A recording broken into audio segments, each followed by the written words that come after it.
Hello and welcome to all my champions. सबको very very good evening. Good evening to all my students. एक बार मुझे बता देना ऑडियो वीडियो सब ठीक है। गुड इवनिंग सारे स्टूडेंट्स को, very very good evening. Audio video सब ठीक है, एक बार बता देना ताकि हम अपने आने वाले एग्जाम्स 2024 वाले में जो भी एग्जाम्स होंगे सबका स्ट्रैटेजी शेयर करेंगे हम। गुड इवनिंग सारे स्टूडेंट्स को, वेरी वेरी गुड इवनिंग। एक बार मुझे कमेंट बॉक्स में बता देना ऑडियो वीडियो सब क्लियर है ना। हाँ ठीक है। गुड इवनिंग सारे बच्चों को, गुड इवनिंग सारे चैंपियंस को, गुड इवनिंग। ओके हाँ चलो एक बार, हाँ पूरे दिन स्ट्रैटेजी देख रहे हैं, देख लिया है तो मत देखिए ना, जबरदस्ती कोई लेकर आया है। ठीक है, काम का है तो देखिए, नहीं काम का है तो मत देखिए। ओके तो चलो आज डिस्कस करते हैं। काफ़ी बच्चों के क्वेरीज आते रहते हैं, हमेशा बच्चों के क्वेरीज आते रहते हैं कि मैम मैं ये एग्ज़ाम का तैयारी कर रहा हूँ, इसके लिए कोई बैच है? सीडीएस का तैयारी कर रहा हूँ, एनडीए का तैयारी कर रहा हूँ, मैं जीडी एग्ज़ाम्स का तैयारी कर रहा हूँ, फेज़ 9 लेवल वाले एग्ज़ाम्स का तैयारी कर रही हूँ, बिहार बीपीएससी जो टीचर्स की वैकेंसी आई है उसकी तैयारी कर रहा हूँ, ईएसआईसी की तैयारी कर रहा हूँ, उसके लिए कोई स्पेशल बैच है?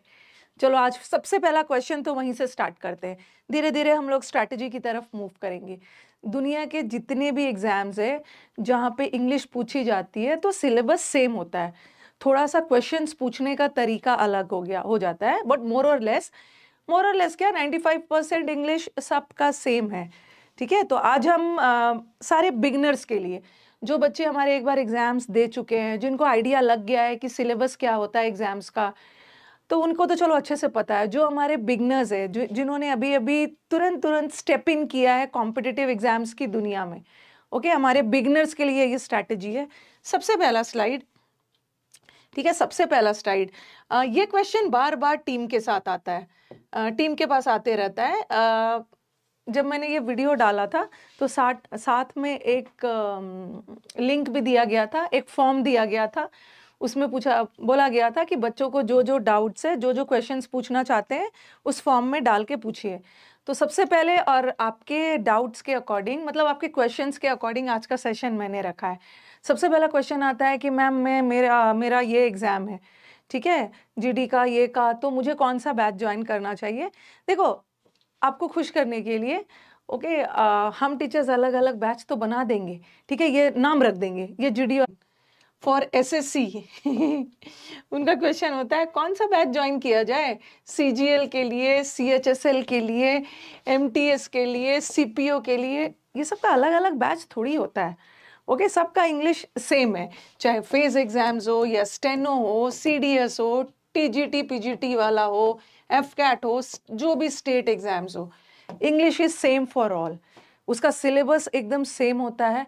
इसलिए वो सब में कंफ्यूज मत रहिए, ठीक है, वो सबसे आप एकदम डिस्ट्रैक्ट मत होइए कि कौन सा बैच करना है, सबका बैच सेम होता है। एक बार आप पढ़ना तो शुरू करिए, यू विल फील, बस आप पढ़ना शुरू करिए और अपना प्रीवियस पेपर देखिए, पढ़ना शुरू करिए, आपको एग्जैक्टली पता लग जाएगा ना कि टीचर क्या पढ़ा रहे हैं, और वो जो पढ़ा रहे हैं वो हमारे प्रीवियस पेपर के क्वेश्चंस में है कि नहीं।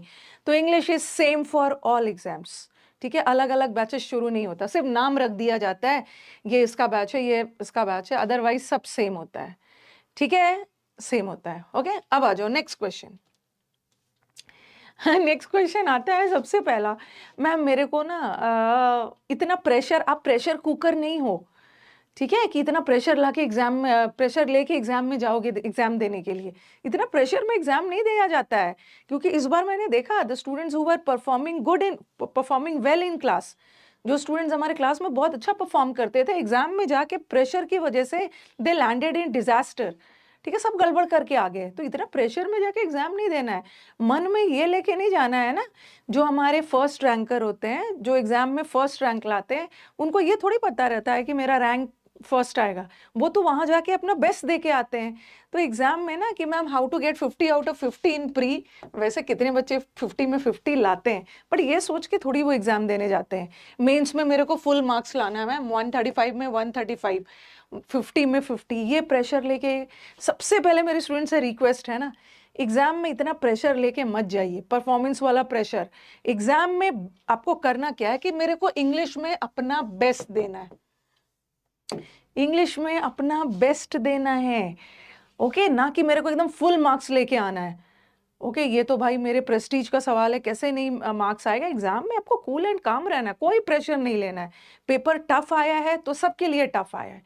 कई बार क्या होता है ना, कुछ सब्जेक्ट्स टफ आ जाता है और बच्चे वहीं पे घबरा जाते हैं कि शायद मेरे को ही टफ लग रहा है। आप इतने स्मार्ट तो हो, आपने मॉक्स दिया है, आप स्मार्ट हो, आपको पेपर देख के पता लग जाता है नहीं इस बार पेपर का लेवल टफ आया है, और उसी में आप डर जाते हो। और जब एग्जामिनेशन हॉल से बाहर निकलते हो ना, तो आपको पता चलता है कि ये पेपर सिर्फ मेरे लिए ही टफ नहीं था, ये पेपर तो सबके लिए टफ था, बट मैं ही ज़्यादा घबरा गया और घबराहट में जितना मुझे परफॉर्म करना चाहिए था ना, वो नहीं कर पाया।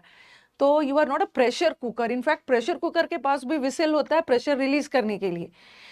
तो ये सब लेके नहीं जाना है, आपको अपना बेस्ट देना है, अपना बेस्ट देना है, और बेस्ट दोगे तो नो डाउट मार्क्स तो आ ही जाएगा। तो स्टूडेंट से यही रिक्वेस्ट है कि प्रेशर में मत जाइए एग्जाम देने, ठीक है। बस मेरे को अपना बेस्ट दे के आना है, उस माहौल में एकदम कूल एंड काम होके मुझे बेस्ट परफॉर्म करना है। मैं जैसे मॉक्स देता था ना, उसी माहौल उसी टाइप से मैं बिना डरे अपना बेस्ट दूंगा। तीसरा, हाँ, सबसे इम्पोर्टेंट और सबसे फ्रीक्वेंटली पूछे जाने वाले क्वेश्चन, ठीक है। ये क्वेश्चन आप लोग पूछते हो ना अभी ना आप लोग अभी आप लोग कमेंट मत करिए, ठीक है। अभी आप लोग कमेंट मत करिए क्योंकि मैं आपका कमेंट्स नहीं देख रही हूँ, ठीक है। आपका कमेंट्स नहीं देख रही हूँ, मेरी बात को ध्यान से सुनना। मैंने भी तो यूट्यूब पे भी तो मैं वैसे ही पढ़ा रही हूँ, पेड बैचेस में भी वैसे ही पढ़ा रही हूँ, बट एज अ टीचर मैं क्या फील कर रही हूँ ये मैं आपके साथ अच्छे से शेयर करती हूँ, ओके। और आप लोग भी इससे सहमत होंगे। बहुत सारे स्टूडेंट्स का क्वेश्चन आता है कि आपने अपने आपका तो पेड कोर्स भी है, पेड कोर्स भी चल रहा है यूसी लाइव ऐप पे, यूसी लाइव एप्लीकेशन पे पेड कोर्स भी चल रहा है, और आप हर दिन यूट्यूब पे भी आते हो, ठीक है। यूट्यूब पे भी आपका फ्री कंटेंट है, फ्री कोर्स यूट्यूब पे भी है। आपने देखा होगा पूरा फ्री कोर्स यूट्यूब पे भी मैंने पढ़ा दिया है, ओके। ए टू जेड पूरा ए टू जेड इंग्लिश का प्लेलिस्ट जाके देखोगे ना, शायद बच्चे इस चैनल पे आते हैं ना तो चैनल को थोड़ा सर्च करके नहीं आते हैं।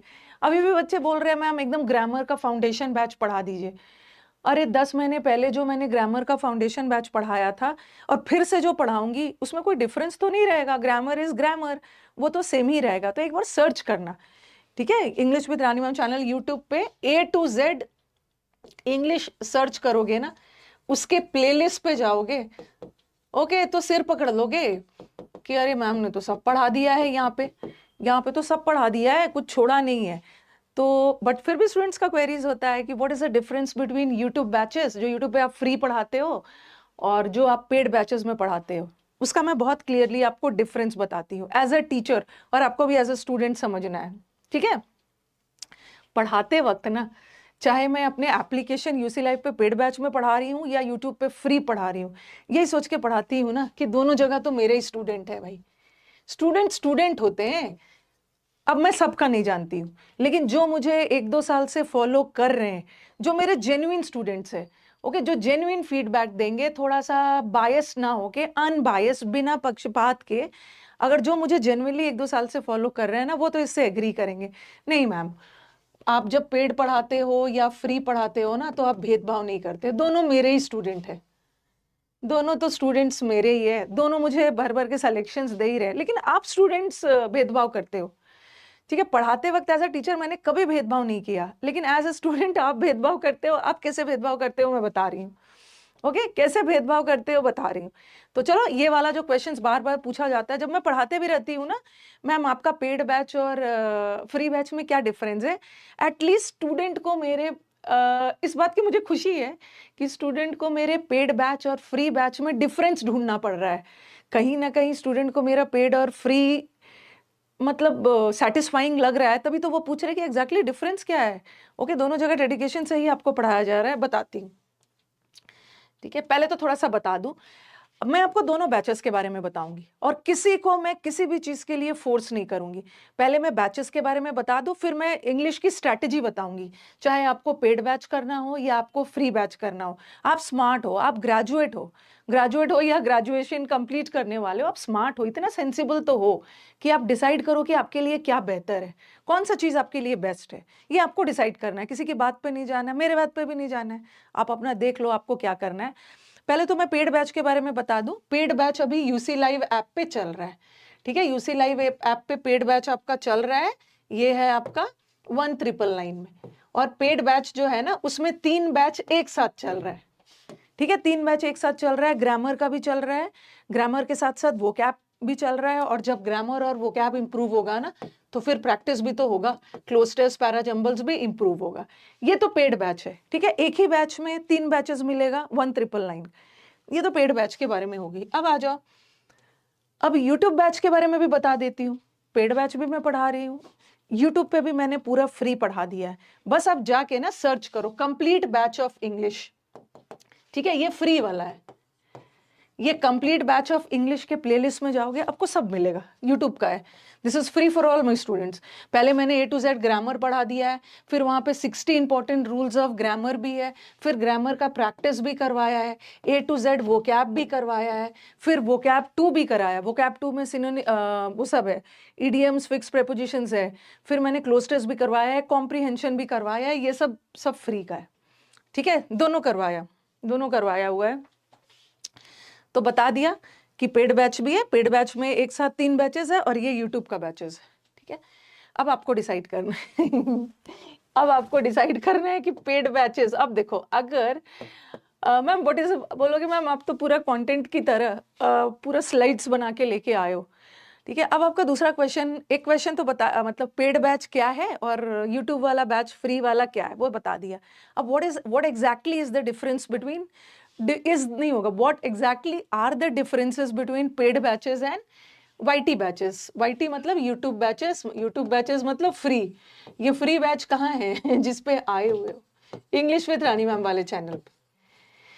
देखो मैंने क्या फील किया है। सबसे पहला डिफरेंस, पेड बैच में फीस देना है ये बोलोगे मैम ये कौन सा डिफरेंस है, इसमें फीस देना है और यूट्यूब में फीस नहीं देना है, ठीक है। और मेरे को सबसे बड़ा डिफरेंस क्या देखा है कि जितनी सीरियसनेस आप लोगों को पेड बैच में है उतनी सीरियसनेस आपकी यूट्यूब पे नहीं है। चाहे कुछ भी हो जाओ, कुछ गिने चुने बच्चे होंगे, only a countable number of students जो यूट्यूब पे भी बहुत सीरियसली पढ़ लेते हैं। लेकिन यही बच्चे, काफी सारे बच्चे जो पेड में आते हैं ना, तो पेड बैच में तो वो पैसे दिए होते हैं तो उनकी सीरियसनेस ज़्यादा होती है, जो कि यूट्यूब पे वो सीरियसनेस नहीं होती है। आप बोलोगे ना मैम ये गलत है, बिल्कुल गलत नहीं है। मैं एक छोटा सा आपको एग्जाम्पल देती थी, ठीक है। मैं पहले कहीं और पढ़ा रही थी, ठीक है, फिर वहाँ से मैंने छोड़ा और मेरे वहाँ पे मेंस के बैचेस चल रहे थे, ठीक है, वहाँ पे मेरे मेंस के बैचेस चल रहे थे। और जब मैं वहाँ से हटी तो मैंने अपने मेंस के बैचेस यूट्यूब पे चलाए, ठीक है। तो मैंने क्या देखा कि ये पेड बैचेस में एक दिन में 1.5 लाख व्यूज आते थे, ठीक है, एक दिन में 1.5 लाख पेड बैचेस में व्यूज आते थे। लेकिन इसी बैच को जब मैंने यूट्यूब पे शिफ्ट किया ना, ठीक है, मैं वहां नहीं कंटिन्यू कर पाई, तो मैंने सोचा कि चलो बच्चों का लॉस ना हो, इस मेंस के बैच को मैं चला देती हूँ यूट्यूब पे। तो व्हाट आई फाउंड कि पेड बैचेस में बच्चे सीरियसली इस चीज को देख रहे हैं, लेकिन यूट्यूब पे जब ये बैच आया और मेरे पढ़ाने में कहीं कुछ कमी नहीं रही, मैंने पूरे डेडिकेशन से पढ़ाया, ठीक है, मेरी एनर्जी लेवल भी वही रहती थी। इनफैक्ट वहाँ तो मैं बैठ के पढ़ाती थी, यहाँ खड़े होके अपनी एनर्जी लेवल हाई होती थी। लेकिन मैंने देखा ना यूट्यूब पे आते साथ बच्चों का सीरियसनेस कम हो गया, ठीक है। ये सारे बच्चे यहाँ पे एकदम डेडिकेशन से पढ़ते थे। उन्हें लगता था ना कि फीस दिया है तो भाई नहीं, फीस दिया है, पैसे खर्च किया है, इसके लिए हमने पे किया है। ये एक जनरल ह्यूमन टेंडेंसी होती है, जिस चीज़ के लिए हम पैसे देते हैं ना हम लोग उसी की कदर करते हैं और सीरियसली लेते हैं। बट यूट्यूब पे आते साथ ना धीरे धीरे मेरी एनर्जी तो कम नहीं हुई, स्टूडेंट्स की एनर्जी कम होने लगी थी, ठीक है, स्टूडेंट्स की एनर्जी कम होने लगी थी। तो ये एक डिफरेंस हो जाता है पेड बैचेस और यूट्यूब बैचेस में। और तीसरा डिफरेंस क्या है, मैं अपना बता रही हूँ। यूट्यूब पे मैं भी रेगुलर रहती हूँ, हफ्ते में 5 दिन रहती हूँ। कभी ऐसा होता है कि एक दिन मिस कर दिया। पिछले 4-5 साल से रेगुलर ही रह रही हूँ यूट्यूब पे। रेगुलरिटी तो मेरे दोनों जगह है, बट पेड बैचेस में क्या है ना, एक ही साथ 3 बैचेस चल रहा होता है। ग्रामर का भी चल रहा है, वोकैब का भी चल रहा है, प्रैक्टिस भी चल रहा है। अगर आपका एग्जाम पास है और अगर आप टाइम वेस्ट नहीं करना चाहते हो, यूट्यूब पे तो पूरा समंदर पढ़ा दिया है मैंने, उस समंदर में से आपको ढूंढने में दिक्कत हो रही है, आपका टाइम वेस्ट हो रहा है और एग्जाम्स बहुत पास है, तो बच्चे क्या करते हैं, कौन इतना दिमाग लगाएगा, सीधा पेड बैचेस में आ जाते हैं। क्योंकि पेड बैचेस में जो कंटेंट होता है ना वो सीक्वेंस में है, ठीक है, सीक्वेंस में अरेंज्ड है, बच्चे को पता है कि मैम यहाँ ग्रामर करवा रही है तो सिर्फ यहाँ पे ग्रामर करवा रही है, यहाँ पे समुद्र मंथन वोकैब करवा रही है तो वोकैब करवा रही है, यहाँ प्रैक्टिस करवा रही है। तो यहाँ पे बच्चों की रेगुलरिटी ज़्यादा होती है, बच्चों को इस बैच का वैल्यू ज़्यादा होता है। कंटेंट आपको रेडीमेड जो है टीचर सामने दे देते हैं, ठीक है, आपको क्या करना है, एकदम सजा के दे देते हैं प्लेट में, आपको सिर्फ उसको पढ़ लेना है, ठीक है। इसमें क्या होता है ना, थोड़ा सा टाइम लगता है ढूंढने में। तो अगर आपके एग्जाम में 1 आध साल टाइम है तो आराम से आप ढूंढ ढूंढ के पढ़ोगे, क्योंकि कई सारे हमारे रैंकर्स हैं जो सीजीएल में अच्छा रैंक लाए हैं और उन्होंने सिर्फ यूट्यूब से पढ़ के लाया है। और जब वो मुझसे मिलने आते हैं ना तो मुझे बताते हैं कि मैम पहले हमने अच्छे से आपके चैनल को स्टडी किया, ढूंढा पूरा, ठीक है, कैसे कैसे क्या करना है। लेकिन जब आपका एग्जाम्स का टाइम कम है ना, ओके, और आपको सिर्फ इंग्लिश ही नहीं पढ़ना है ना, आपको बाकी सारा सब्जेक्ट्स भी पढ़ना है, तो यूट्यूब में थोड़ा सा ढूंढने में टाइम लगता है। लेकिन अगर आप स्मार्ट हो तो आप यहाँ से भी ढूंढ के पढ़ लोगे, अदरवाइज इसमें तो रेडीमेड सब अरेंज करके मिलता है।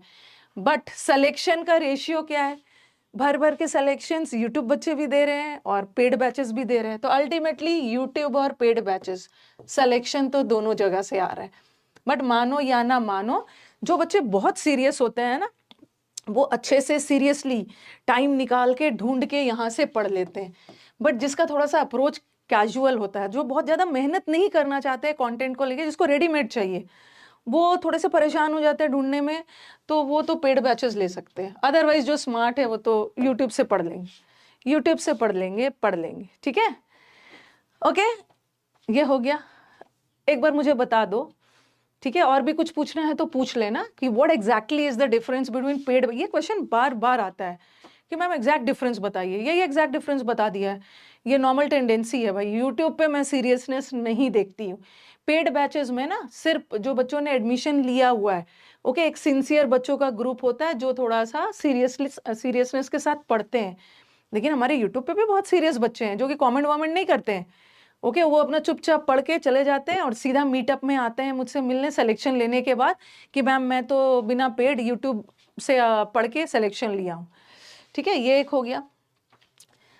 तीसरा question the importance of practice, ठीक है, ओके। प्रैक्टिस का क्या इंपॉर्टेंस है, उसके बाद मैं आपको स्ट्रैटेजी भी बताती हूँ।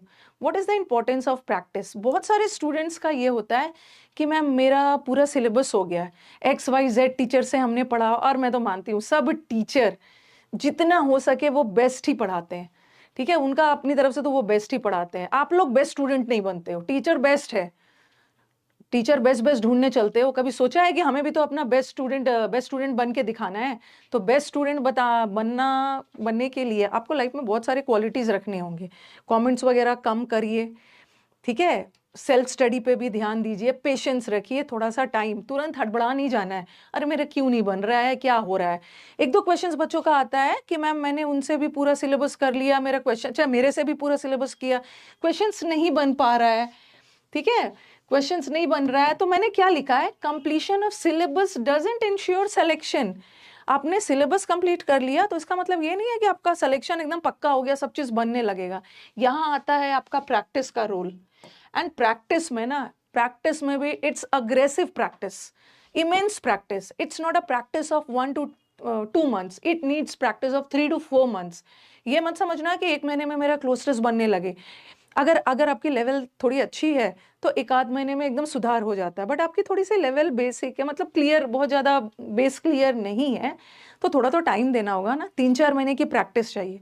मैं आपको झूठ क्यों बोल दूं, आप आओ ना, मैं आपको 1 महीने प्रैक्टिस करवाती हूँ, उसके बाद आपका इंप्रूव होने लगेगा। नहीं, 1 महीने प्रैक्टिस के बाद ना हम लोग सीखते हैं कि अप्रोच क्या होता है, कैसे अटेम्प्ट किया जाता है। बहुत सारे रॉन्ग होते हैं, रॉन्ग को सही करना सीखते हैं। फिर धीरे धीरे जैसे जैसे बैच बढ़ता है फिर हमारे अंदर कॉन्फिडेंस आता है, ठीक है। शुरू में ना हम सही आंसर भी ढूंढते हैं ना, लेकिन फिर भी उस आंसर को लेके हमें कॉन्फिडेंस नहीं होता है। लेकिन यही जब 2-3 मंथ्स बीतता है तो हमें अपने आंसर्स को लेके कॉन्फिडेंस आ जाता है। तो that is immense practice, that is aggressive practice. Don't think ना कि सिलेबस 3 महीने में खत्म हो गया तो मेरा सब एरर्स वगैरह बनने लगेगा। You need practice, 2 to 3 to 4 months of practice you need, and that is aggressive everyday practice। तो और हाँ, और एक इमेंस प्रैक्टिस, और दूसरा कि मैम जब आप पढ़ाते हो ना, तो पढ़ते वक्त एक एक कॉन्सेप्ट समझ में आ जाता है। उस समय लगता है ना कि सारा चीज समझ में आ गया है, लेकिन जब हम क्वेश्चंस अटेम्प्ट करने जाते हैं ना तो उस समय हमारा रॉन्ग होता है। उस समय तो लगता है सारा चीज समझ में आ गया, बट बाद में जब क्वेश्चंस आता है ना तो एरर्स वगैरह नहीं बन पाता है। तो ये भी प्रैक्टिस की कमी से ही होता है। दूसरा ये भी क्वेश्चन आता है कि मैम ग्रामर के तो इतने रूल्स है, कैसे याद किया जाए, याद करके हम भूल जाते हैं।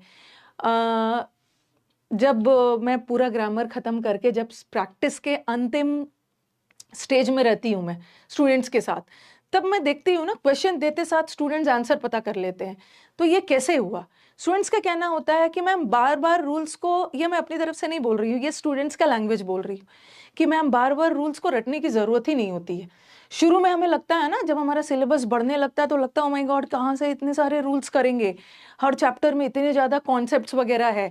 चाहे कोई भी टीचर कॉन्सेप्ट को जितना भी लॉजिकली आपको समझा दे, ठीक है, जितना भी लॉजिकली समझा दे, रटवा दे, फिर भी जब क्वेश्चंस आता है ना तो थोड़ा तो दिमाग हिल जाता है, ठीक है। लेकिन जब आप प्रैक्टिस में अच्छे से आ जाओगे ना, ठीक है, 1 मंथ आपको थोड़ा सा प्रॉब्लम होगा, फिर देखोगे ना धीरे धीरे क्वेश्चंस आते साथ आपको पता चलने लगेगा कि ऐसे टाइप के क्वेश्चन में इसका एरर है।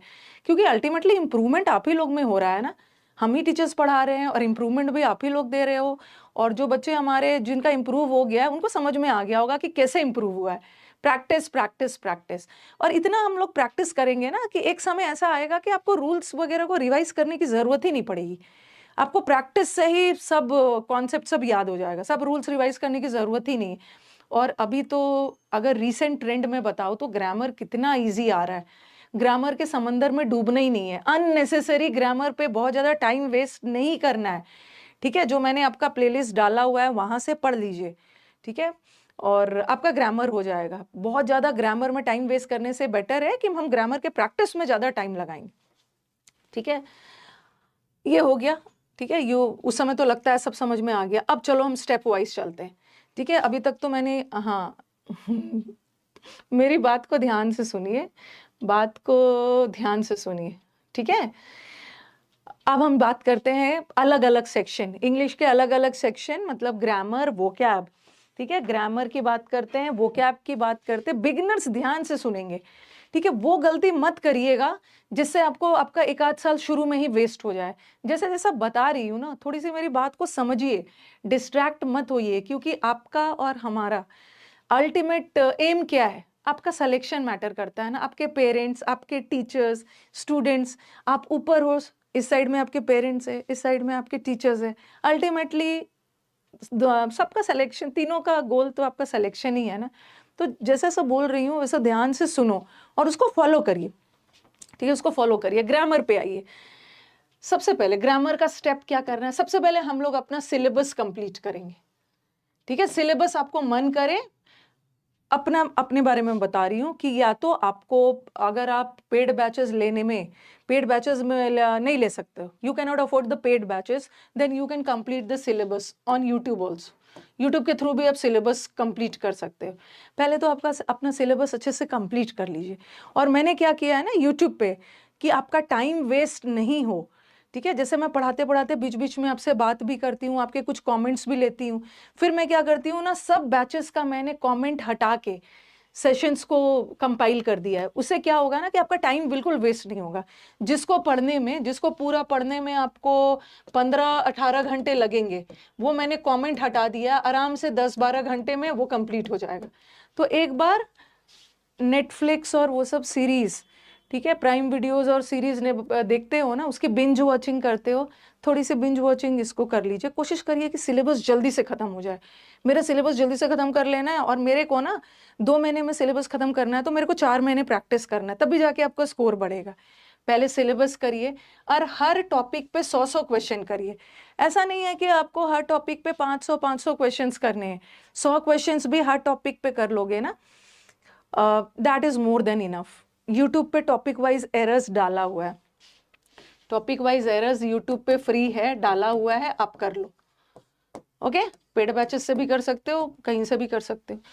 अब क्योंकि हमें ज़्यादा टाइम ना टॉपिक वाइज में नहीं देना है, क्योंकि टॉपिक वाइज में तो बच्चों को पता ही है, यहाँ जो भी एरर है नाउन का है, यहाँ जो भी एरर है प्रेपोजिशन का है, यहाँ जो भी एरर है वर्ब का है, टेंस का है, तो टॉपिक वाइज तो मज़े मज़े में कर लेते हो। असली एसिड टेस्ट, असली आपकी टेस्टिंग होती है यहाँ पे जब एरर्स मिक्स्ड आ जाते हैं मैम, पता नहीं चलता है ये सारा एरर्स सेंटेंसेस देख के कि इसमें कौन सा रूल लगाया जाए। लेकिन अभी जो एग्जाम्स में एरर्स आ रहे हैं ना, अब मैं क्या बोलूँ उसके बारे में, मैं आपको डराना बिल्कुल नहीं चाह रही हूँ कि अरे ये कर लो, इतना ईजी आ रहा है ना। ओके अभी जो एरर्स ग्रामर से जो क्वेश्चंस आ रहे हैं, इधर एरर्स का हो या सेंटेंस इंप्रूवमेंट भी तो ग्रामर बेस्ड होता है ना, it's damn easy. Paper attempt करोगे ना तो आपको लगेगा अरे कितना हमने ग्रामर पढ़ा और इतना ईजी पूछ दिया है। ओके तो इससे ज़्यादा बहुत डरना नहीं है, बहुत इजी आ रहा है। पिछले 5 साल जब से TCS आया तब से इजी ही आ रहा है, इस बार भी बहुत ज़्यादा इजी आया था और आगे भी ऐसे इजी आएगा, आप टेंशन मत लेना। तो सबसे पहले क्या करेंगे हमारे स्टूडेंट, अपना सिलेबस खत्म कर लेंगे, पेड बैचेस से करो या यूट्यूब बैचेस से करो, फिर 100 क्वेश्चंस करो, ज़्यादा नहीं, 100 क्वेश्चन इनफ है। अगर आप 80 भी कर लिया ना, एग्जाम अगर बहुत नज़दीक है, अगर 50 भी कर लिया तो चलेगा, 50 क्वेश्चन भी अगर कर लिया आपने, 50 से 80 क्वेश्चन हर टॉपिक पे, that is also more than sufficient. क्योंकि मैंने जो क्वेश्चन का सिलेक्शन लिया है ना, तो क्या किया है मैंने, ऐसा क्वेश्चंस चुना है ना जिससे आपके सारे रूल्स रिवाइज हो जाएंगे। ठीक है, सारे रूल्स रिवाइज हो जाएंगे। ठीक है, हाँ। और फिर मिक्स्ड एरर्स करिए। मिक्स्ड एरर्स का ना अभी तो मैं प्रैक्टिस बैचेस भी, पेड बैच में प्रैक्टिस चल रहा है, ठीक है, जिसमें मैं क्लोज टेस्ट, PQRS और एरर्स वगैरह की प्रैक्टिस करवाती हूँ। अदरवाइज यूट्यूब पे ना मिक्स्ड एरर्स के बहुत सारे मैराथन्स बने हुए हैं। मिक्स्ड एरर्स के मैराथन्स में प्री लेवल भी है, मेंस लेवल भी है, और प्रीवियस ईयर का भी मैराथन है, बहुत सारे मैराथन्स है मिक्स्ड एरर्स के, तो उसके लिए तो आपको टेंशन लेने की ज़रूरत ही नहीं। CHSL, MTS, जितना भी प्रीवियस पेपर का जब आंसर की आता है ना पेपर का, तो मैंने सारा डिस्कस कर दिया है। तो आप पे है कि कितना जल्दी 2x स्पीड 1.75 जो भी करके आप मैराथन सेशंस देखिए। ठीक है, मैराथन सेशंस देखिए। तो ये तो ग्रामर की बात होगी। लेकिन जब एग्ज़ाम का जैसे आप आराम से पूरा सिलेबस किया, आप प्रैक्टिस कर रहे हो, और जब आपके एग्ज़ाम का 1-1.5 महीना बचा हुआ है, तो आपको मन होगा ना कि चलो एक बार ग्रामर पूरा रिवाइज कर लिया जाए, तो वो थोड़ी सी दिक्कत हो जाती है। क्योंकि हमें सिर्फ इंग्लिश ही नहीं पढ़ना है ना, मैथ्स, रीजनिंग, GS, कंप्यूटर सब भरा हुआ है। ठीक है, तो एग्ज़ाम के 1-1.5 महीने पहले ना बहुत बड़ा बर्डन लगता है कि अरे इतने ज़्यादा रूल्स है, इसको हम फिर से कॉपी खोल के कैसे रिवाइज करें। तो उस केस में क्या करना, लास्ट मोमेंट में पूरा रूल्स वगैरह कॉपी वाला रिवाइज करने की ज़रूरत नहीं है। एक 60 important rules of grammar 2 months before the exam, ये 60 इंपॉर्टेंट रूल्स ऑफ ग्रामर का रिविजन कर लेना। पूरा नोट्स का रिविजन करने की ज़रूरत नहीं है, अपना टाइम बचाने के लिए 60 इंपॉर्टेंट को कर लेना। और ये 60 इंपॉर्टेंट रूल्स ऑफ ग्रामर का PDF मेरे टेलीग्राम पे भी डाला हुआ है। टेलीग्राम का लिंक मैंने कमेंट बॉक्स में डाल दिया है। कमेंट बॉक्स के ऊपर देखो टेलीग्राम का लिंक दिया है। ठीक है, टेलीग्राम का नाम है English with Rani ma'am UC live. लेकिन मेरे नाम पे बहुत सारे चैनल्स बने हुए हैं। टेलीग्राम पे जाओगे ना, 15-20 चैनल्स मेरे नाम पे बना हुआ है। ओके, तो मैं चाहती हूँ ना कि आप इस लिंक से ज्वाइन करो। ठीक है, जो मैंने लिंक दिया हुआ है, कमेंट बॉक्स के ऊपर एक लिंक प्रोवाइडेड है, तो आप लिंक से टेलीग्राम पे ज्वाइन करना, ताकि आप असली वाले जगह पे चले जाओ। मुझे लग रहा है वहाँ 3.25 लाख 3-3.25 लाख वहाँ पे सब्सक्राइबर्स हैं, असली पे पहुँचना। ठीक है, तो टेलीग्राम पे ऊपर लिंक दिया हुआ है। तो ये जो 60 इंपॉर्टेंट रूल्स ऑफ ग्रामर है ना, ओके, इसको आप UC लाइव एप्लीकेशन पे भी डाला है। UC लाइव ऐप पे जाओगे ना, और वहाँ पे फ्री PDF वाला जो सेक्शन है, वहाँ भी 60 इंपॉर्टेंट रूल्स ऑफ ग्रामर डाला है। UC लाइव ऐप को गूगल प्ले स्टोर से डाउनलोड कर लो, या तो टेलीग्राम पे भी। तो ये 60 इंपॉर्टेंट रूल्स ऑफ ग्रामर को लास्ट मोमेंट में रिवाइज करना, जब एग्जाम का 1 मंथ बचा है। कई बच्चों ने बोला कि मैम आपने 60 इंपॉर्टेंट रूल्स ऑफ ग्रामर इतने अच्छे से करवाया है ना, हमने तो जब हम लोग वर्किंग है और हमारे पास टाइम नहीं था, तो हमने क्या किया कि पूरा कोर्स ही नहीं किया, हमने सिर्फ 60 इंपॉर्टेंट रूल्स ऑफ ग्रामर को पढ़ा, लेकिन हमने अग्रेसिव प्रैक्टिस की। ओके, ऐसा नहीं है कि 60 इंपॉर्टेंट रूल्स ऑफ ग्रामर करते साथ होने लगेगा। हमने अपना मतलब बहुत ब्रीफ में ग्रामर को 60 इंपॉर्टेंट रूल्स में पढ़ लिया, और प्रैक्टिस हमने बहुत ज़्यादा किया, तो उससे भी आपके एरर्स बनने लगेंगे। ओके, उससे भी आपके एरर्स बनने लगेंगे। ओके, अब आ जाओ और इतना ज़्यादा मैंने पढ़ाया है ना, जितना पढ़ाया है उससे 3 टाइम्स आपको प्रैक्टिस करवाया है। स्टेनो का प्रीवियस हो, एमटीएस है, सबका एक बार आप जाके आराम से देखिए। अब आ जाओ वोकैबुलरी ये तो बड़ा दुख दर्द है। वोकैबुलरी के लिए तो सबसे बेस्ट बैच है समुद्र मंथन ऑफ वोकैब। ये आपका पेड बैच है, यहाँ पे मैं बच्चों को रटवाना सिखाती हूँ। ठीक है, इसलिए ना क्योंकि YouTube पे मैं लगातार 3-4 मंथ्स तक वो कैब पढ़ाते रहूँ ना तो बच्चा बोर हो जाता है। ओके, लेकिन ये पेड बैच में बोर नहीं होता है। कैसे बोर होगा, पैसा दिया हुआ। तो समुद्र मंथन ऑफ वो कैब तो बहुत अच्छा है, लेकिन फिर भी आपको पेड बैच नहीं लेना है। ठीक है, आपको वो कैब भी YouTube से करना है, तो आप इससे सुंदर वो कैब का कुछ नहीं हो सकता। A to Z वो कैब, एक मैंने A to Z वो कैब का सीरीज करवाया और वो कैब भी इजी आ रहा है, वो कैब भी बहुत ज़्यादा डिफिकल्ट नहीं आ रहा।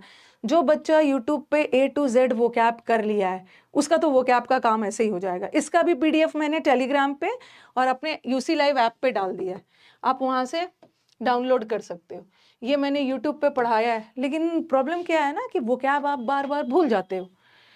ये प्रॉब्लम है ना कि मैम वो कैब बार बार याद करते हैं, बार बार भूल जाते हैं। तो इस बैच में पेड वाले में तो मेरे पास बहुत टाइम होता है ना, तो मैं तो यहाँ पे आपको रटवा देती हूँ। लेकिन फिर भी आप क्या कर सकते हो ना, A to Z वो कैब पे बैंक कर जाओ, यहाँ से आपका काम हो जाएगा।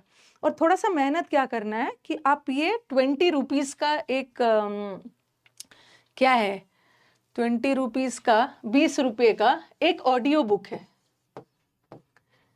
आपको वोकैब एक बार पढ़ने के बाद मन नहीं करेगा ना, बार बार देखने का मन नहीं कर रहा है, मजे मजे में रटने का मन कर रहा है, तो एक ऑडियो बुक है A to Z वोकैब का। ठीक है, ये भी आपको ऐप पे मिल जाएगा, UC लाइव ऐप पे जाना, ऑडियो बुक 20 रुपये का है।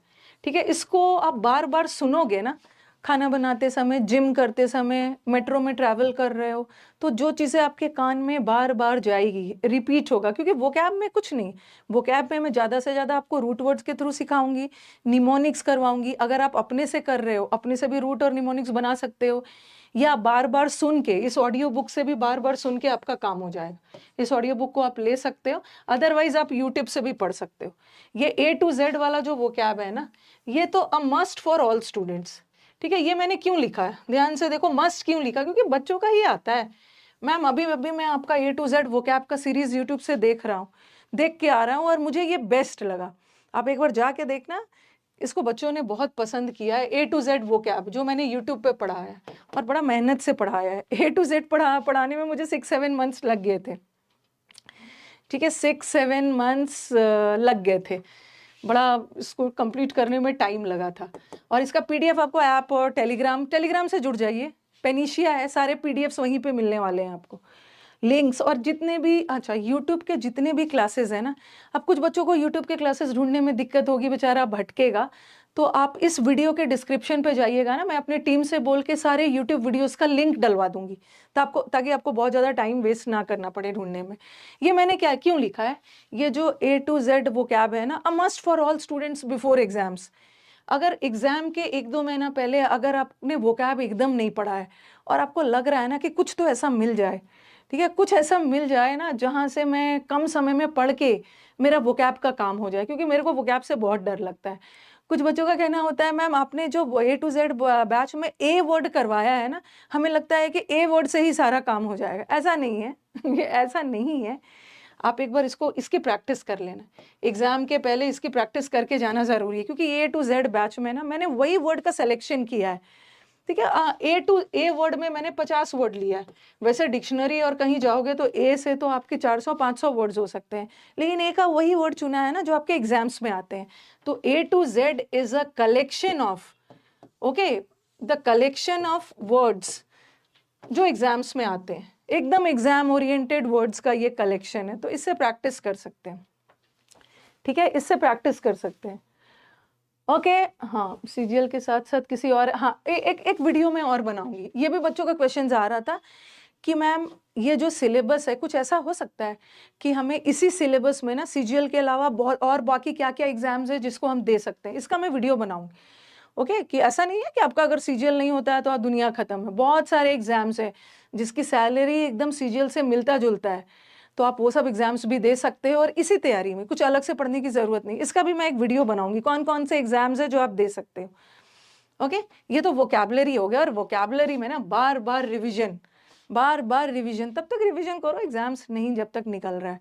सुबह का एक टाइम ले लो 7 से 7:30, 7 to 7:45, मेरे को इस समय में वोकैब याद करना है। कुछ हम लोग ह्यूमन बींग्स है, ठीक है, कुछ याद रहेगा कुछ भूलेंगे, ऐसे करते करते याद हो जाता है।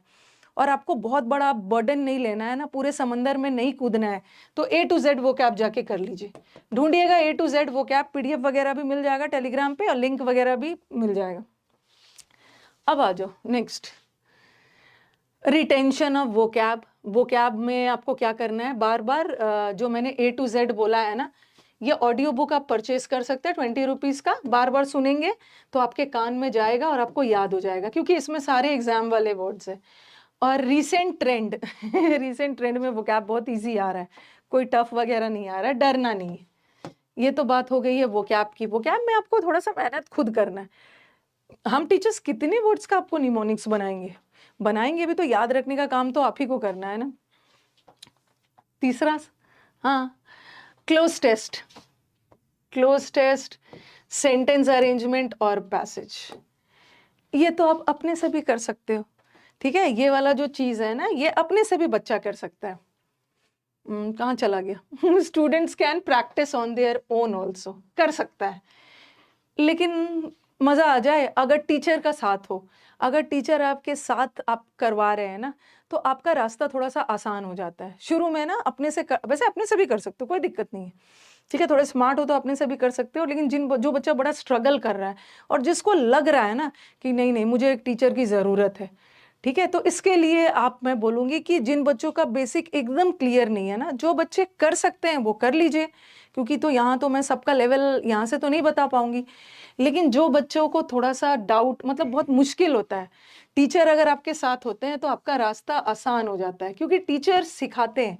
तो इसके लिए जिन बच्चों का बेस क्लियर नहीं हो ना, तो वो प्रैक्टिस बैच अभी चल रहा है, ठीक है, इसका पेड ले सकते हो।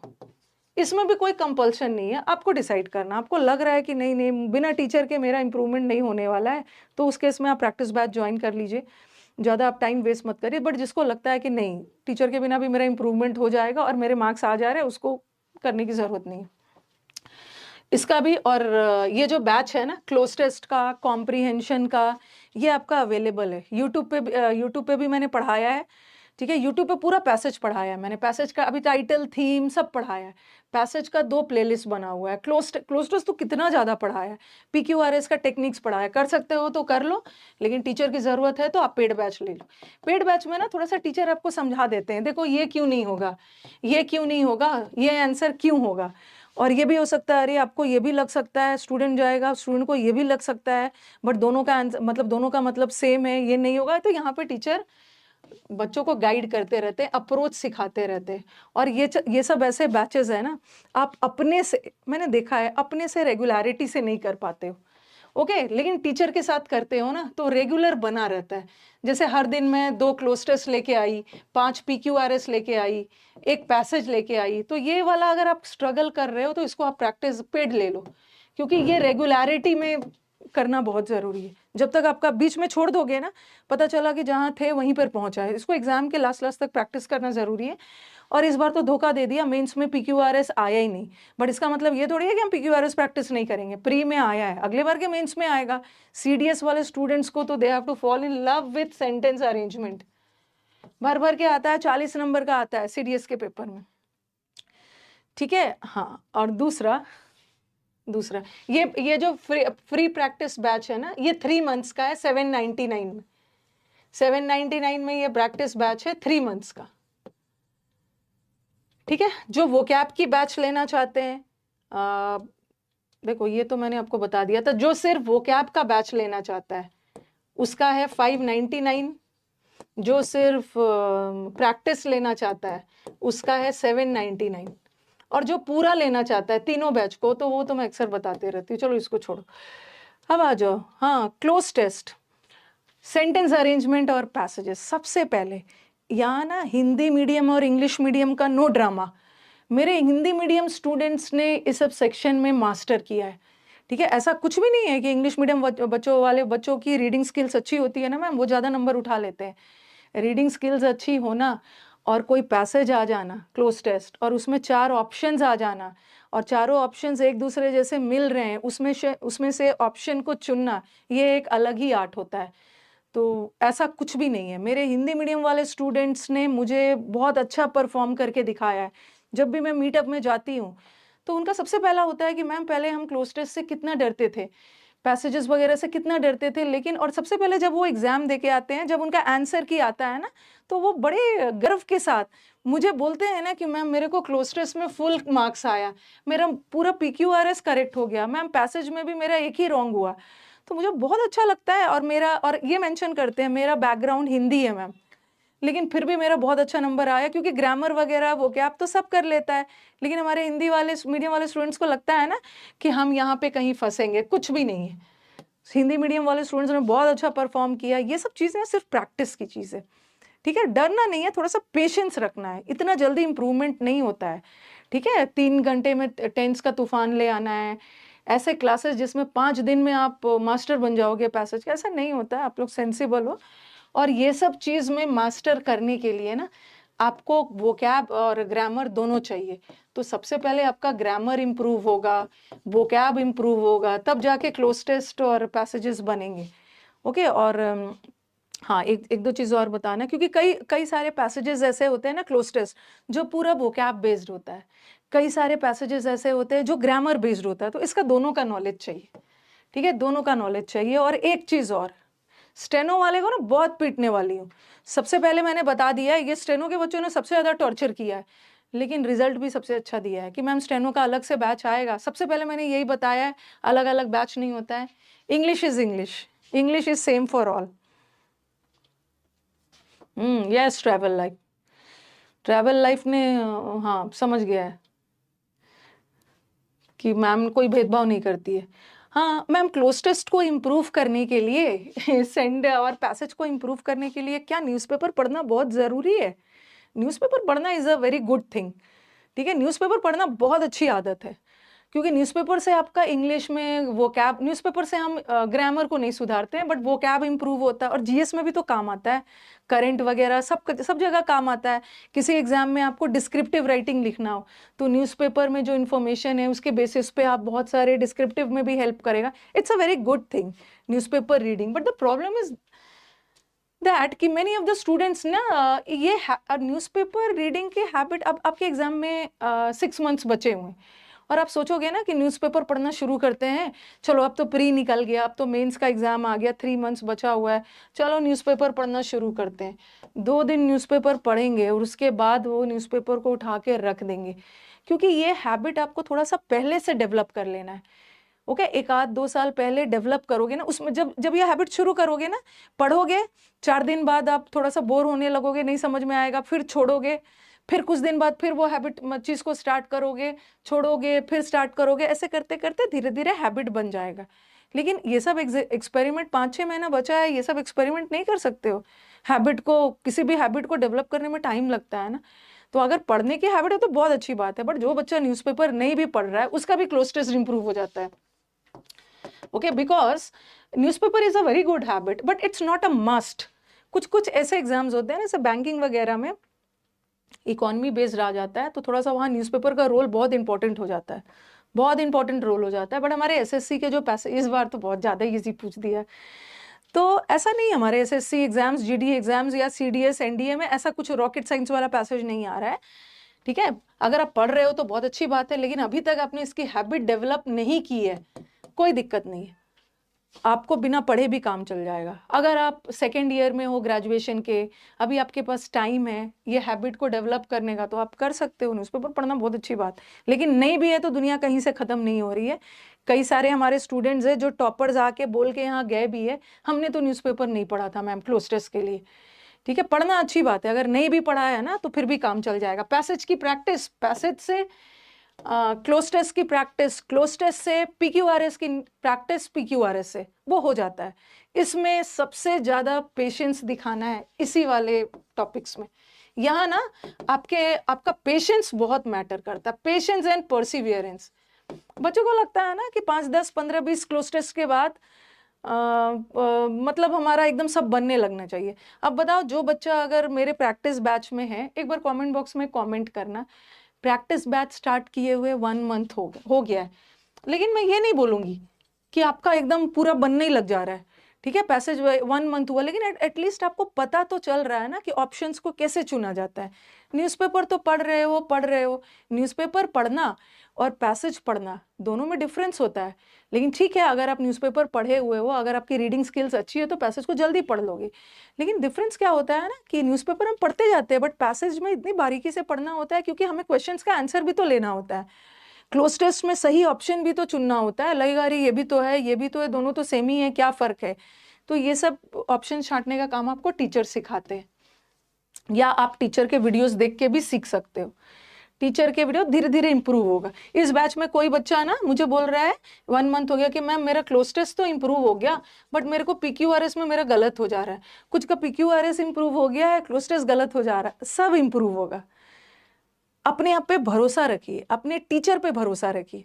टीचर पे भरोसा इन द सेंस कि आप सही गाइडेंस में हो, ये टीचर मेरे को सही गाइड करेंगे और मुझे तो अपने आप पे भरोसा है। दोनों का भरोसा का डेडली कॉम्बिनेशन होगा ना, तो आपको सिलेक्शन जरूर मिलेगा। तो थोड़ा सा भरोसा रखना है, थोड़ा सा पेशेंस रखना है, होगा क्योंकि बच्चे निराश होकर शुरू में जब मैं क्लोज टेस्ट करवाती हूँ 0 आ जाता है, नेगेटिव आ गया मैम मेरा। लेकिन वही बच्चे बोलते हैं मैम धीरे धीरे जब समझ आने लगी ना तो हमें क्लोज टेस्ट हम लोग इंजॉय करने लगे। तो ये सब प्रैक्टिस की चीज है, ऑप्शन एलिमिनेशन टीचर आपको सिखाएंगे। दूसरा हिंदी और इंग्लिश मीडियम स्टूडेंट्स वाला तो हटा ही दो। ओके, भर भर के सिलेक्शंस ये दे रहे हैं।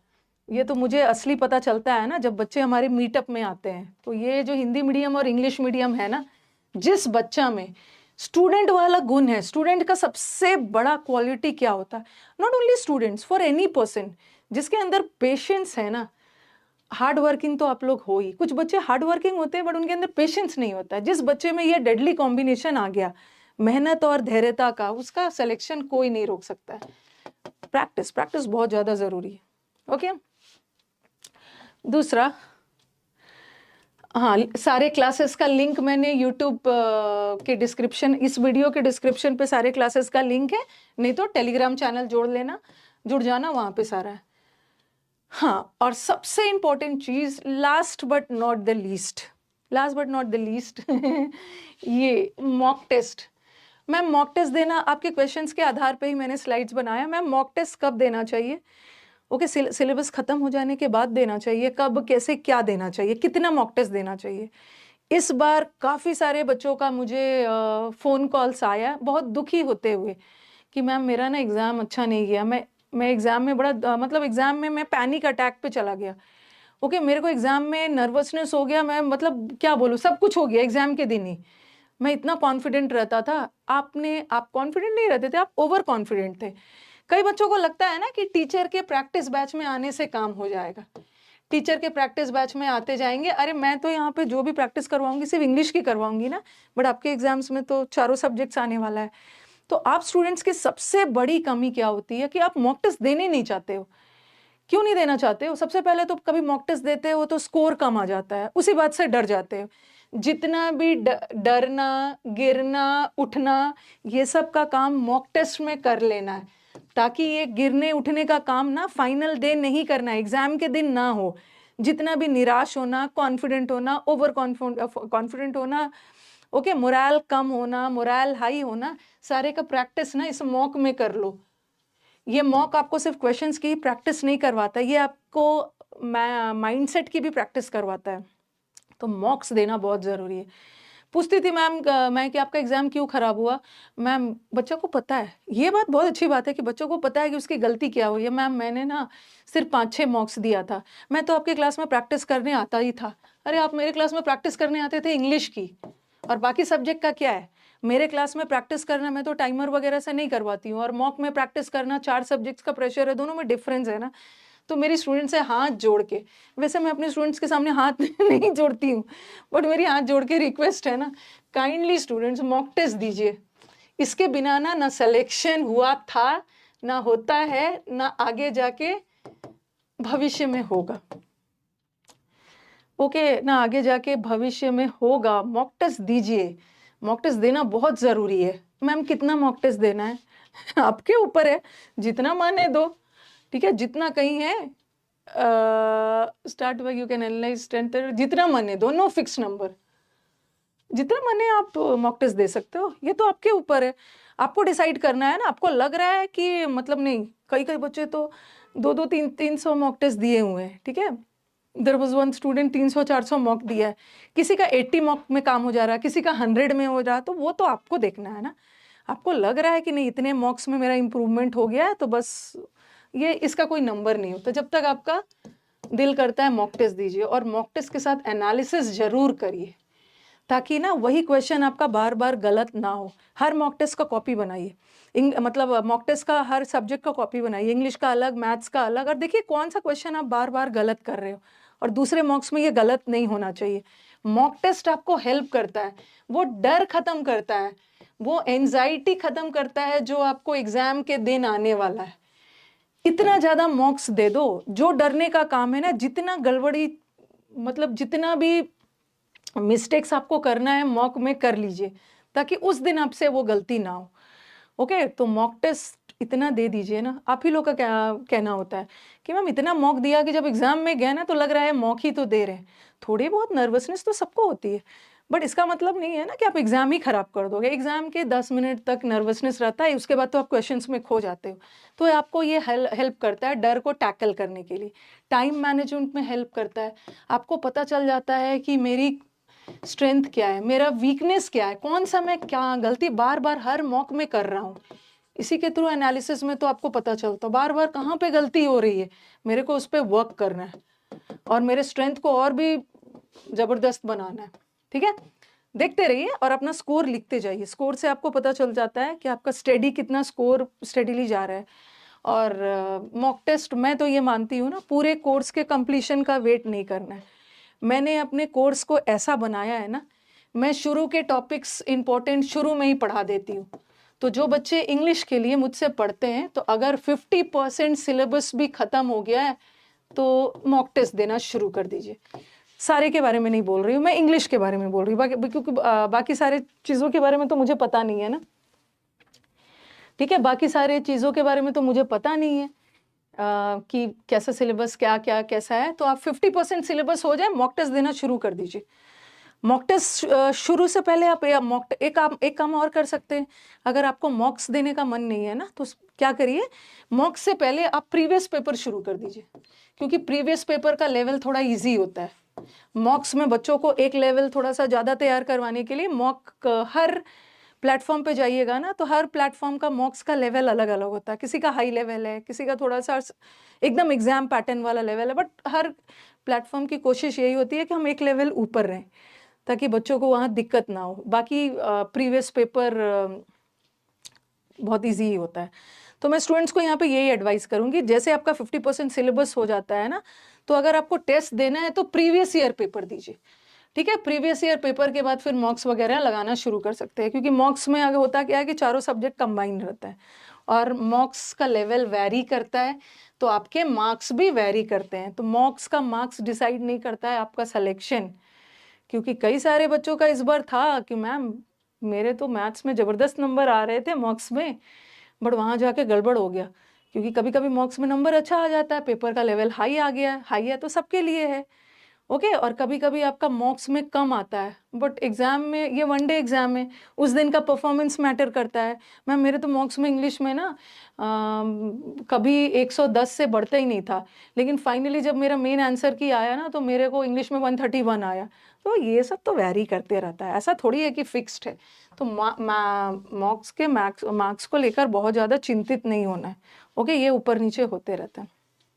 दूसरा, मैम प्रैक्टिस के ग्रामर, वोकैब और कॉम्प्रिहेंशन के लिए कौन सा बुक फॉलो करें? एक तो मैंने भर भर के प्रैक्टिस करवा दिया है, और किसी भी टेलीग्राम चैनल पे जाओगे ना, ठीक है, प्रीवियस ईयर का पूरा पीडीएफ्स अवेलेबल है। आपको क्लोज टेस्ट कॉम्प्रिहेंशन की प्रैक्टिस करनी है ना, तो मेरे टेलीग्राम पे जाओ या किसी और टेलीग्राम पे भी जाओगे ना, तो जो भी प्रीवियस पेपर हुए हैं वो सब के मॉक्स मतलब वो सब की प्रैक्टिस करो। प्रीवियस वोकैब में तो सोर्स बना लो प्रीवियस पेपर का, पहले तो सिलेबस कर लो और वोकैब में प्रीवियस पेपर को सोर्स बना लो, 98% वहीं से आता है। क्लोज टेस्ट की प्रैक्टिस करनी है तो प्रीवियस पेपर में जो क्लोज टेस्ट आया है वो करो, प्रीवियस पेपर में जो पैसेज वो करो, सारे आपको कोई भी जगह जाओ टेलीग्राम पे अवेलेबल है, ठीक है। देखो मेरी तो एसएससी वालों से जान पहचान नहीं है ना कि नोटिफिकेशन कब आएगा। मेरे से दो चीज़ मत पूछिएगा कि सीईटी कब आएगा ये तो बड़ा इरिटेटिंग क्वेश्चन है, और 2024 का नोटिफिकेशन का ये मेरे हाथ में नहीं है, आपके हाथ में भी नहीं है।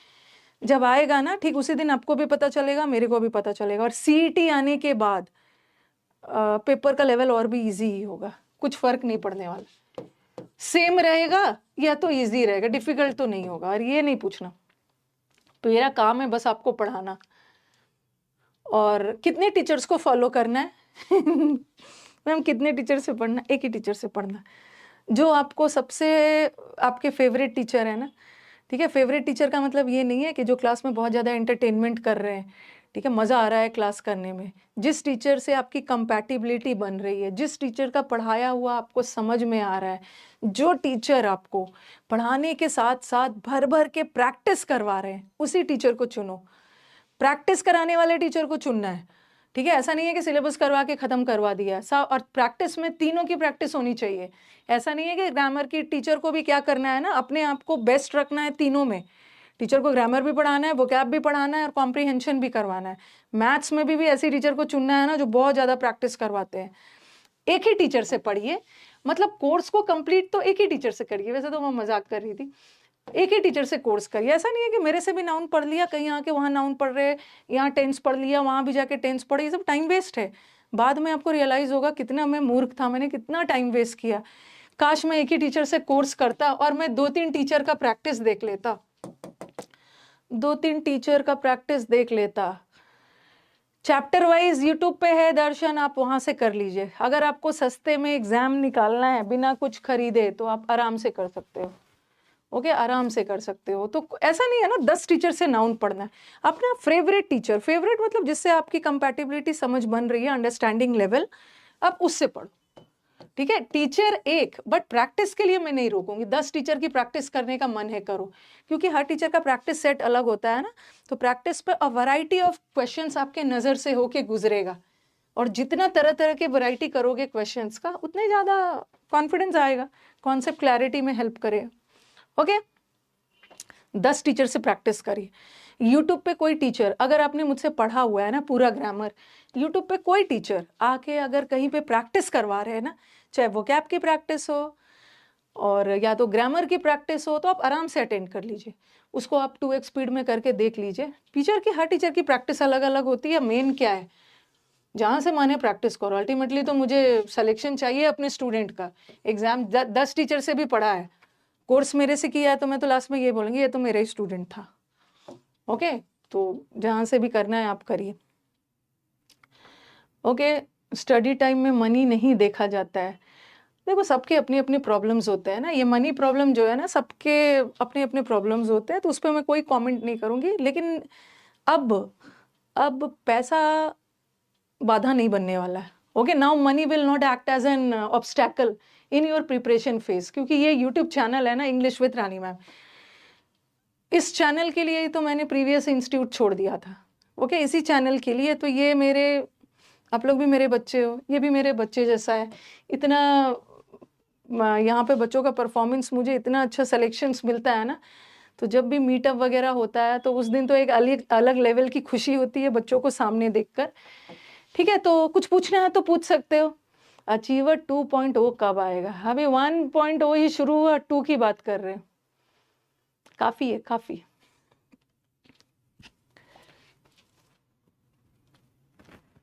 कुछ पूछना है? प्लेलिस्ट वगैरह जाके देखिए। मैम मेरी हाइट कम है, तो कर सकते हो, क्यों नहीं कर सकते हो। सीपीयू वगैरह में हाइट वगैरह देख रहे हैं, सीजीएल में थोड़ी देख रहे हैं, ओके। तो आप फॉलो कर सकते हैं, क्योंकि ये एक ऐसा चैनल है ना जहाँ पे आपको ऐसा नहीं है कि वो कैब ज़्यादा है कहीं पे ग्रामर ज़्यादा है। यहाँ पे एक बैलेंस है, जितना वोकैब है उतना ही ग्रामर है, उतने ही ज़्यादा क्लोज टेस्ट और PQRS है, उतने ही ज़्यादा प्रीवियस ईयर क्वेश्चन को सॉल्व करवाया है। तो यहाँ पे आपके पास सब है। ठीक है, अब एंड किया जाए, सब चीज़ बता दिया, 1 आवर भी हो गया आज तो, ऐसा लगा कि सेक्शन एक मैंने पूरा सेशन ही ले लिया। We don't know much Hindi, but how can we understand your explanation? No doubt all the slides are in English itself.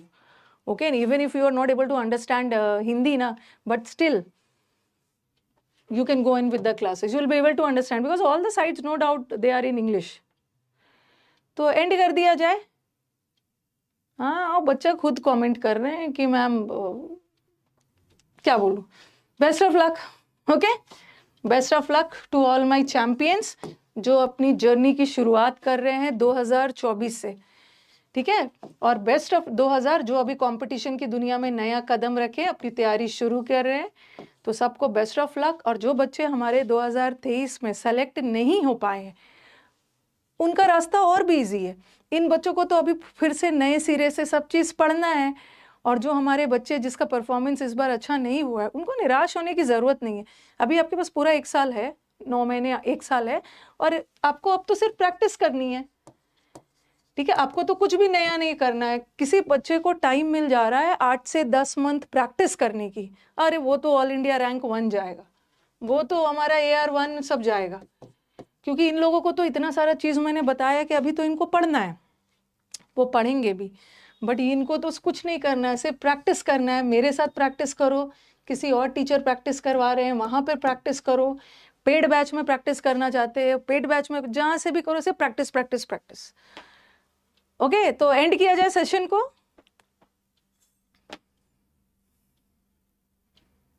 हाँ, आज इंग्लिश ग्रामर की क्लास नहीं हो पाई थी अमन, कुछ इश्यू आ गया था। अरे no, it's not necessary to cram the words from the dictionary. Is it possible for any student to cram the whole lot of words in the dictionary? Okay, you have to go for some exam-oriented words. It's not possible for any student or any teacher to cram all the words. You will land in a disaster. Okay, you won't have time. Ultimately, what you will end up finding कि what did I do? Okay, I didn't study grammar, I didn't study maths. Throughout the preparation, I was cramming the words of the dictionary. Okay? English with Rani ma'am channel नहीं है, पता नहीं कहाँ है। तो vocabulary के लिए ना, वोकैबलरी के लिए आपको रिवीजन करना होगा थोड़ा सा बार बार। चलो एंड किया जाए, ठीक है, एंड किया जाए। ओके, हाँ, डिक्शनरी पढ़ने चले हैं। और समंदर मंथन बैच इतना खूबसूरत बैच है ना, उसमें आप एक छोटी सी डिक्शनरी खुद बन जाओगे। लेकिन इतना पढ़ने के बाद ना, समंदर मंथन से जब मंथन करके निकलोगे तो आपको लगेगा अरे मैं तो डिक्शनरी बन गया हूँ। दोस्तों से जाके बात करते हैं तो अच्छे अच्छे वर्ड्स यूज़ करते हैं। दोस्त पूछता है कहाँ से पढ़ा है, तो वो बोलता है मैंने मैम का समंदर मंथन बैच किया है। लेकिन वोकैबुलरी इतना ईजी आ रहा है ना, ठीक है, डिक्शनरी बन के तो निकलोगे, बट जाओगे एग्जाम में तो सिर पकड़ दोगे कि अरे इतना इजी पूछ दिया, मैं तो मैम का A to Z बैच ही कर लेता यूट्यूब से। ठीक है, तो मैंने क्लियर कर दिया है, ठीक है, मैंने क्लियर कर दिया है कि what is the difference between paid batches, what is the difference between free batches, selection from both the batches, whether it's B it paid और बी इट फ्री बैचेस, सब हो गया। एंड किया जाए, ठीक है। पैसेज का पेड बैच चल रहा है रंजन, पैसेज का जो पेड बैच है ना, इसमें मैं पहला दिन, अभी तो मैं बेसिक लेवल करवा रही हूँ, धीरे धीरे लेवल बढ़ाऊंगी, ठीक है, ये चल रहा है। ये वाला जो बैच आप देख रहे हो ना, 1 मिनट, तो अब ना क्वेश्चन मत पूछना, मेरी स्टूडेंट से रिक्वेस्ट है, मेरी टीम को भी फोन मत करना, और जब मैं पढ़ाने लगती हूँ ना तो वहां भी मत बोलना। देखो ये वाला बैच, ये प्रैक्टिस बैच, अब कोई बच्चा अगर पूरा नहीं लेना चाह रहा है, किसी बच्चे को सिर्फ समंदर मंथन चाहिए, तो वो 599 में समंदर मंथन ले लीजिए। किसी को लग रहा है कि अब तो मेरा एग्जाम इस बार, जो बच्चे इस बार एग्जाम क्वालिफाई नहीं कर पाए, उनसे रिक्वेस्ट है कि काइंडली प्रैक्टिस से लिंक मत तोड़िएगा, एकदम प्रैक्टिस करते रहिए। ये मत सोचिएगा ना कि जब अगला एग्जाम आने वाला होगा तो मैं 4-5 महीने पहले प्रैक्टिस करना शुरू करूंगा। इससे बड़ी गलती आप अपनी लाइफ की कुछ नहीं करोगे। एकदम प्रैक्टिस जारी रखो, थोड़ा थोड़ा थोड़ा थोड़ा करते रहो। 4-5 महीना बचा रहे तो मोमेंटम स्पीड बढ़ा देना। तो प्रैक्टिस बैच से नाता जोड़े रखना। ये 799। ठीक है, चलो एंड कर दिया। Thank you everyone. ओके, हाँ, हिंदी इंग्लिश का ड्रामा नहीं करना है।